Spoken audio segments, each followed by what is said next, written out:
اتنا بڑا جرم ہے جھوٹ.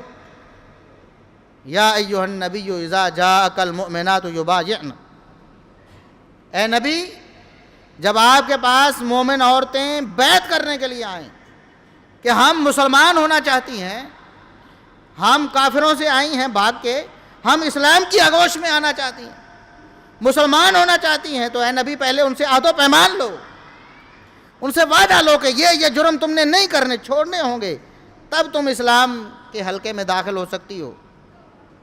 اور اگر یہ نہیں کر سکتی تو پھر مسلمان ہونے کا کوئی فائدہ نہیں. پھر ادھر اور ادھر کیا فرق ہے؟ پھر اپنا دین بدلنے کی ضرورت کیا ہے؟ شرک نہیں کرنا، زنا نہیں کرنا، چوری نہیں کرنی، اور ساتھ میں وَلَا يَأْتِينَ بِبُهْتَانٍ يَفْتَرِينَهُ بَيْنَ أَيْدِيهِنَّ وَأَرْجُلِهِنَّ، بہتان نہیں باندھنا، کسی کو بدنام کرنے کے لیے جھوٹ نہیں بولنا. یہ شرط ہے مسلمان ہونے کے لیے. پہلے یہ شرط لگائی ہے کہ اگر اس کا اقرار کرتی ہو تو پھر بیعت کر لو، پھر اسلام میں داخل ہو جاؤ، ورنہ کوئی ضرورت نہیں.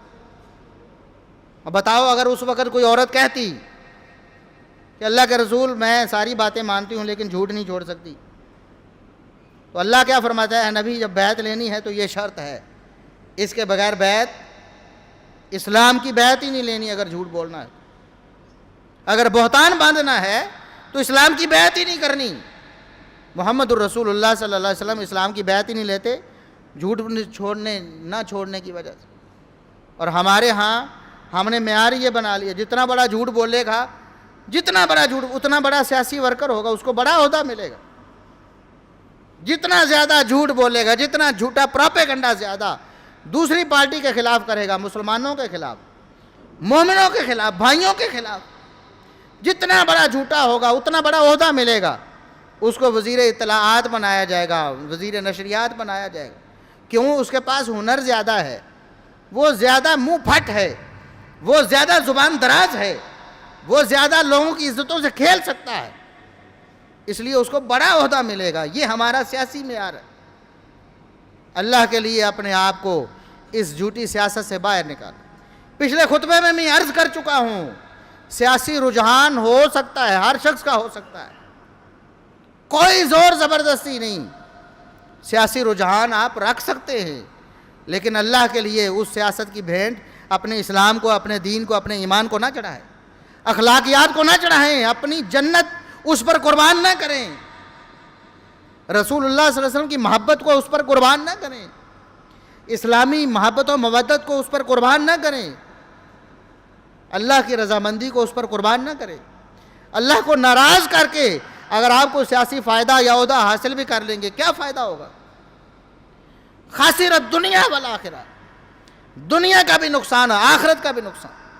دنیا میں بھی ذلت و رسوائی مقدر. اور آج ہم دیکھ نہیں رہے جو بھی حکومت جاتی ہے بہت بری ہوتی ہے، آتی ہے تو اس سے بری ہوتی ہے، اگلی آتی ہے تو اس سے بری ہوتی ہے. بار بار تجربات کیے، بار بار تجربات عوام نے بھی کیے، اداروں نے بھی کیے، کوشش کی بدل کے کہ کسی طریقے سے ہمارے ملک کی خوشحالی ہو جائے. عوام بھی کہتی چلو اس پارٹی کو پہلے آزمایا تھا، آج اس کو آزماتے. ادارے بھی مداخلت کرتے ہیں، کوشش کرتے ہیں، ہو سکتا ہے ان کی سوچ کتنی اچھی ہو، لیکن ناکامی ہمارا مقدر بنتی ہے. کیوں؟ ہم نے دین کو، اسلام کو، ہم نے اخلاقیات کو اس جھوٹی سیاست پہ قربان کیا. جب تک ہم دین کو اولویت نہیں دیتے، ہم اللہ اور اس کے رسول صلی اللہ علیہ وسلم کے وفادار سب سے بڑھ کر نہیں بنتے، اس وقت تک ہمیں نہ چین مل سکتا ہے، نہ امن مل سکتا ہے، نہ ہمیں خوشحالی مل سکتی ہے، نہ ترقی مل سکتی ہے.